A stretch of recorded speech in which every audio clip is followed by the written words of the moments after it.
So good afternoon, everybody. This sounds rather loud. I presume everybody can hear me. Thank you very much for inviting me and getting me here. I really appreciate it. So a little bit of background behind me at the moment. As you can see, about 5-6 years ago, the Bill and Melinda Gates Foundation started sponsoring 3 projects around the world. One in South Africa, KwaZulu-Natal, on the elimination of human rabies through the elimination or the control of dog rabies. So the study that I'm just going to show you now is to see if we can actually understand dog behavior slightly better so we can actually vaccinate more dogs and achieve the objectives of what the project was all about. See if we can push a button. Okay, so the methods behind the study was to find a whole bunch of dogs, put collars on them, GPS collars. Readings every 3 minutes, that was my intention. When I bought the collars, a lot of people came along and said, no, it's too much, it's not enough battery life, and all that other kind of junk that we come across. But I wanted to make sure that your average GPS collars, when people track other animals, they look at it on a long-term effect. So in other words, it's once a day, what the animal's been up to, once maybe every 12 hours and stuff like that. Now, monitoring dogs in the past, we noticed that dogs don't always stick together and sit under a tree. And if they do, it's normally following a pattern. That was my thoughts. So that's why it's every 3 minutes. We track for 7 days. My collars would last, according to the battery life, for 17 days. But when I started tracking, we found that the owners were a little bit hesitant because it was a long period. If I said to them that I'm going to keep it on for 2 weeks or longer. So I just chose the 7-day period, and I actually had a little bit of leeway on both sides. Random dog samples, you know, your scientists in the room think, well, what is random? I'll show you just now that we had, I chose certain community members. They gave me the dogs. It wasn't the fact that I went out and I only chose females, males. I had no idea of what I was actually going to get when I started the study. But the reasons behind it, well, it was a better understanding of the dog movements. And can it help the elimination of rabies? That was what the whole idea was. A couple of the questions that we asked, now there's 10 questions on there. I could have put 20. The amount of information that I found from this study, just more and more questions have started coming up. But the main 3 questions were, when is the best time to vaccinate dogs? How far do unrestricted but owned dogs move within an African village? What is the optimal area to ring vaccinate around a positive case of rabies in order to halt the spread of the disease? I thought I could answer this question. So there's additional questions. What factors influences dogs' movements? Can we plan a vaccination campaign around this information? How many households can sustain roaming dogs? Do dogs have scavenging patterns? What factors contribute to how far they will move from home? What and when do they eat? And then what also creates their behavioral shape? Does it stay a shape? Or do they continue to evolve in different behavioral shapes I'm talking about? But now I've said all that, where am I? We're up here over here somewhere, I think. South Africa is at the bottom here, the little red thing, little red dot over there is KwaZulu-Natal, which is the province that I come from. So that's the same little province there. The little village, that little dot over there is the location. So if you can actually see it, it's not South Africa, it's not KwaZulu-Natal, it's just really shrunk to one village that we've actually working in. And why I chose this village, it's peri-urban, approximately 8 square kilometers. You can see it behind the picture at the moment. It's got very sharp cliffs on the side. The entrance is at the bottom of the picture here. That's the only flat entrance at the back of the village as well. It's also very sheer cliffs. So there was a bit more control to see if the dogs actually moved out of it or not. It's got high schools, clinics, fields, 2 cemeteries. A child died of rabies in 2009. That's when we started working with the community. 2 people have been killed by groups of dogs. We also work a lot closely with the clinic. They've got a very good clinic that are allowed to do a lot of research on bite prevention and see if we can actually improve that. Rabies has been eliminated now in the village within 6 months of that dog, the child passing away. We've had successful primary healthcare clinics because of the community's engagement with us. And also just the other side of that valley, it says that word over there, it says there's an abattoir at the present moment. And there was a lot of wastage from the abattoir at that stage where there was a lot of attraction for the dog to actually go to.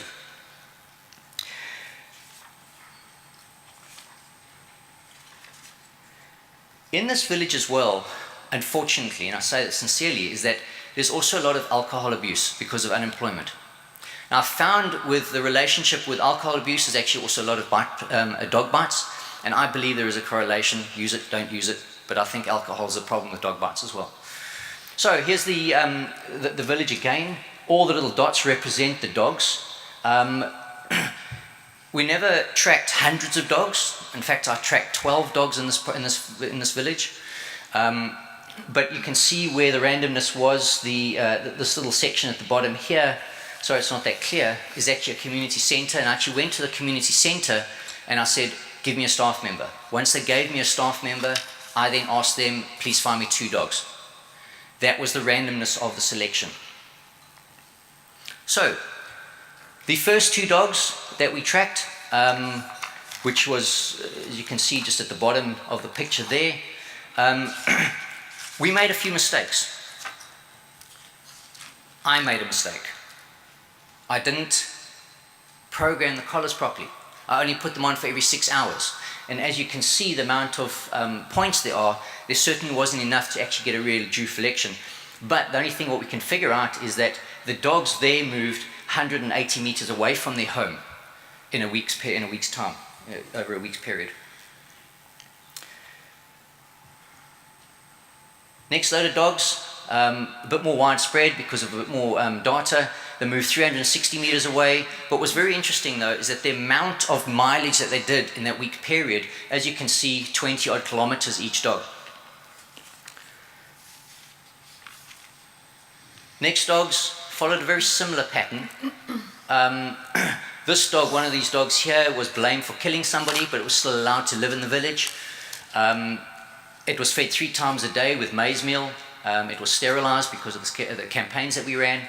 The other dog was sickly but mangy, and that's the dog that actually has moved a little bit further, but he was unsterilized.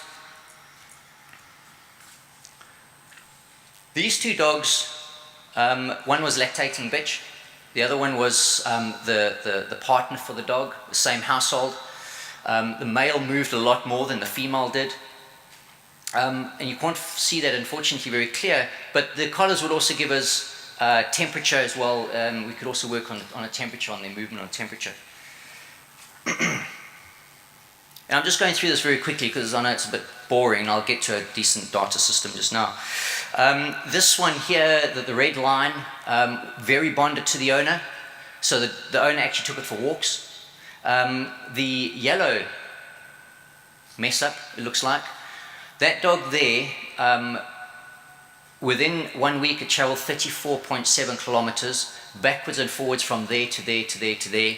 And afterwards I actually found that it had sired a number of puppies along the way. So it was an unsterilized male that was popping over for a bit of fun.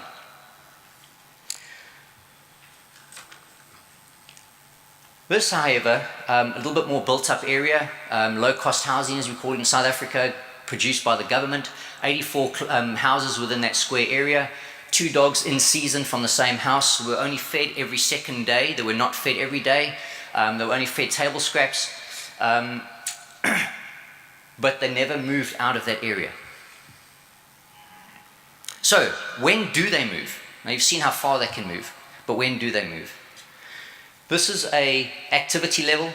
As you can see, approximately 3:30 in the morning they start moving, stop about 10 o'clock, high activity at 2 o'clock.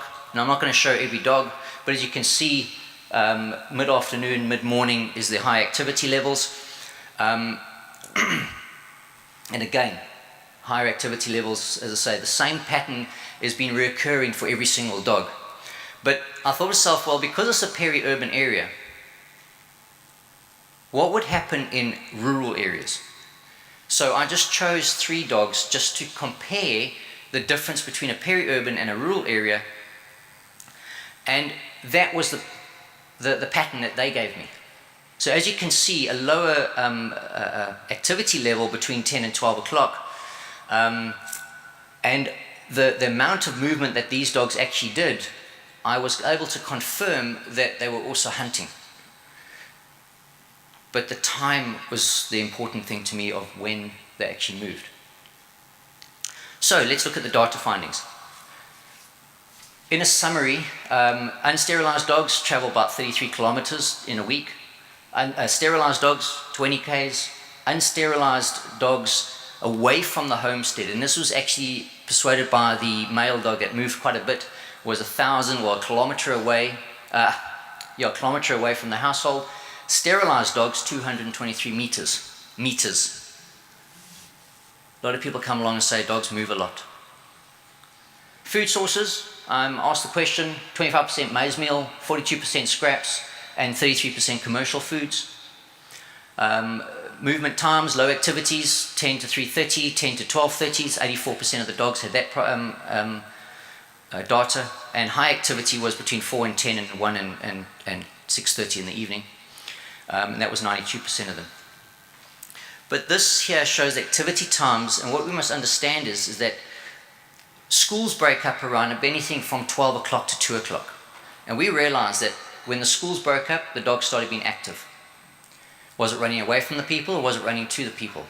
I'm not too sure. I wasn't in the field with them. I put the collar on, it was a blind study, and I walked away. But the people get up early, and the people that go to work, they go to work. Everything starts dying down at 10 o'clock in that area. So let's have a look at the questions that are asked. When is the best time to vaccinate dogs? The obvious reason would be when there's people around. For our type of campaigns, the availability of the dog is the important thing. We know that the dogs stick around the household, even if it is only 200-300 meters away from the household. It is able for us to actually recall them back to the household. That was the important thing with us. We might be able to come along and twist the answer or twist the question twist the answer to saying, well, are they running away from the owner? If they are running away from the owner, well then we're not going to really achieve anything. But the data that we found here certainly suggests to the success of our project that we run, because in the last 5 years, the project's idea was to eliminate human rabies. We've done that. We did that 2 years ago. So we're realizing that the activity levels, and we can correlate the idea, the activity levels of the dogs to the people were actually a friendly environment. So the dogs were approaching the people when they came home. That's what caused the activity. So how far from the homesteads do unrestricted owned dogs move in African villages? In this study, the average individual dog does not move far from the homestead, less than 300 meters. Although fairly high mileage, which is great because it keeps them fit. But what is the optimal area for ring vaccinating? You know, as I say, we asked the question. I don't believe we even found the answer. Because of rabies is supposedly such a behavioral changer. But what was important or interesting to me is that we had a case, a local clinic phoned me up and said that they had 27 dog bites in a 24-hour period. So I quickly ran down into the area. We found 2 rabid dogs and a rabid donkey in that whole area. But from the bite data, I then visited every single 27 people. I was able to track the owner of the dog after about the 10th person. I then spoke to everybody. They identified the dog to me through photographs. The dog was positive, and it bit 21 of those people. That dog. But the very important thing is that the dog left its home, turned left, walked in a big circular motion, less than 300 meters from the house, returned back to the house to die, following a very, very similar pattern of bonded or habituated dogs to people. So it does follow, and as I say, yes, I haven't followed hundreds of rabid dogs. Thank goodness we don't have them anymore. But I'm just saying it's a good example that if a rabid dog or a dog gets rabies, there's a very good chance that it is not going to stray far. And concluding with that, 70% of our cases coming in through our laboratory are actually owned animals that have been picked up or died at home. So the other additional questions, what factors influence dog movements? People, schools, owners, refuge removals. Conditions of the dogs also affected, I believe. If you notice, the sickly, mangy dog did more traveling than the healthier animals. Breeding potential. The unneutered males move further than the sterilized, or in fact the in-season females. They wait for the males to come to them. Can we plan a vaccination campaign around this information? It gives us confidence that what we already had put in place, this was just helping us out with the findings, and findings saying that it adds weight to our success. And we believe you can actually plan campaigns around the starter. So any additional questions? Now, I'm not going to answer them. I'll leave it up to you guys and your scientists and things like that to actually answer them. Is that how many households' waste can sustain a roaming dog? A good friend of mine, Ray Coppinger, he states 7 people's waste will sustain a dog which is free roaming. Do dogs have scavenging patterns? Possibly. What factors contribute to how far they'll move away from home? Is disease or people? And what creates their behavioral shape? What do they eat? As I say, all these questions certainly came up, and I'm not going to answer them because the study wasn't really about that. But there is so much more information that we know about dogs, or we need to know about dogs. So in conclusion, these patterns have lent themselves more to rabies control than dog bite prevention. We must understand that. But even under nutritional stress, they still stay loyal to the homestead. In the beginning of the project, we thought that without a population control, we could not control rabies. We started like it. I started campaigns. We raised millions of rands to sterilize animals. And at the end of the day, we realized that without killing them, without sterilizing them, without removing dogs, we're still able to actually eliminate rabies. Dogs are remarkable, and they're amazing, wonderful, interesting research for animals. And they're always available for us to vaccinate. So if you find any countries that says, we have a rabies problem, let's kill the dogs, they don't need to. Dogs are there, just vaccinate them. This might be data from a local, it might have local variation, but I do believe that it is very close to reality, what we find all the time in dogs. Thank you.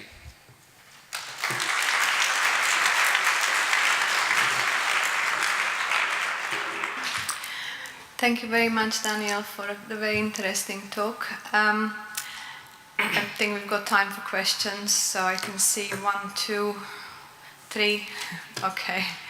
So the lady coming to the front now, and then there was a lady there, and then James.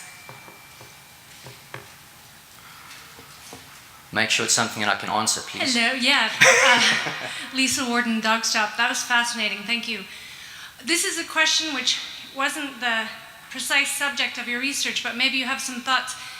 Do you have any idea about the behavior effects of males that are sterilized after sexual maturity as far as their distance that they roam versus ones that might be sterilized, prior to sexual maturity, or any suspicions? I can give you my opinion. Yes. Okay, my opinion is that once the male is sterilized and there's no urge to find a female, he's going to stay closer as the other sterilized animals that we followed. He still didn't move out the normal boundaries of the dogs, but the unsterilized dogs did move out, and I found it that, especially the one that moved a lot, he actually went to find females. So I believe is that the normal scavenging patterns of dogs is fairly short or fairly close to the homestead, but just simply from a breeding reproductive behavior will then push the dog to a further limit of its boundary. But let's say hypothetically a dog has been going far for a few breeding seasons, and then say at the age of 3 it gets sterilized. How much of that behavior is learned? Is it not still going to go out? I understand, and I think what I'm trying to say is that if the sexual urge has been removed, the dog only has to worry about two things, and that's food and shelter. And the idea about food is that it doesn't have to go far in a peri-urban environment to actually get the food and returns for shelter. So the reproductive behavior has been removed, and therefore theoretically it shouldn't follow the learned behavior over the first 3 years of its life. I believe it shortens the distance. Okay. In a nutshell. Thank you. There was a hand somewhere there, and a lady there, no? Okay. Darren. And James. And Boris. Okay, I think we've got, and I think that will be it. I think we've got 10 minutes, 5-10 minutes. Thanks very much. I think there's some really interesting data there. Just a comment actually on how it relates to the movement of rabid dogs. I suspect we make too much of the behavioral changes with rabies with respect to movement. And I say that largely based on anecdotal observations such as yours, but the quantitative data I've seen on it is from James Butler's PhD in Zimbabwe, and I'm not sure if you're familiar with that work, but it shows exactly the same thing, that the majority of dogs with rabies didn't move very far, and I think all of them died at home, with the exception of one dog that moved quite a large distance. But it was found after he looked at the historical records that it was a path that that dog had moved with its owner before. So these movements are not random. So I suspect you can actually extrapolate a little bit more around the vaccination control from your data as well, as long as you sort of refer to James's work, which I think was in his PhD. It's now in that more recent book, the Free-Ranging Dogs and Wildlife Conservation. Great. Thank you. Thanks, Derek. James?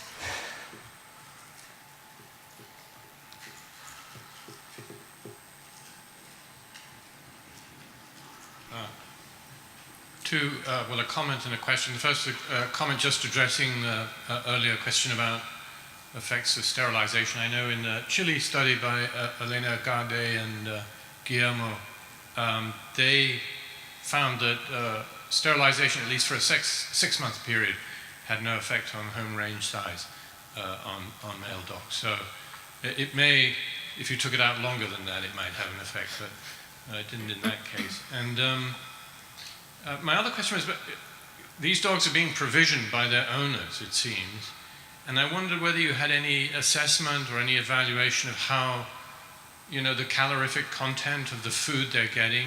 Are they getting enough to essentially survive on, or do they have to supplement this food from other sources? Because there have been so many studies that have shown that really home range size in free-roaming dogs is essentially determined by the food source, and if the food source is spread out, they have huge home ranges, and if it's very localized and dense, then they don't go very far. So I was just wondering if you had any sense of whether these dogs are getting enough to essentially stay nearby.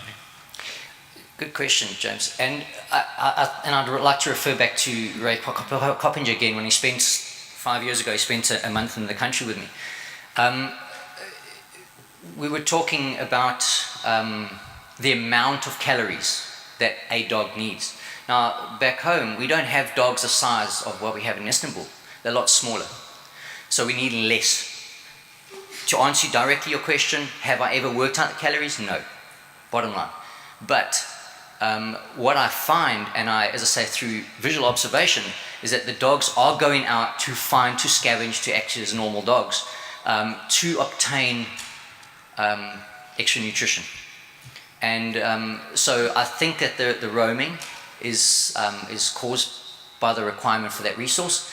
But it is also the amount of waste that humans create, that the dogs don't have to move within this environment that far, that distance. But if we're looking at more rural animals, although it's a very, very similar scenario, but they have to go to the next household, which might be 400 meters away, but that's all where they go to. They don't actually go beyond that. They don't go wasting energy looking for something in the grasses when they know that there is a better resource closer to home, so they would rather stick and wait for that. Does it answer your question, sir? Thank you. Thank you. I think we've got one more question from Boris Jakobsson, and then I think we'll have to close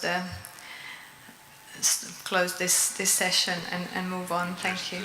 A question, maybe a comment regarding the behavior of rabid dogs is I fully agree with you that you cannot implement these findings to the rabid dogs because they behave differently when they are rabid.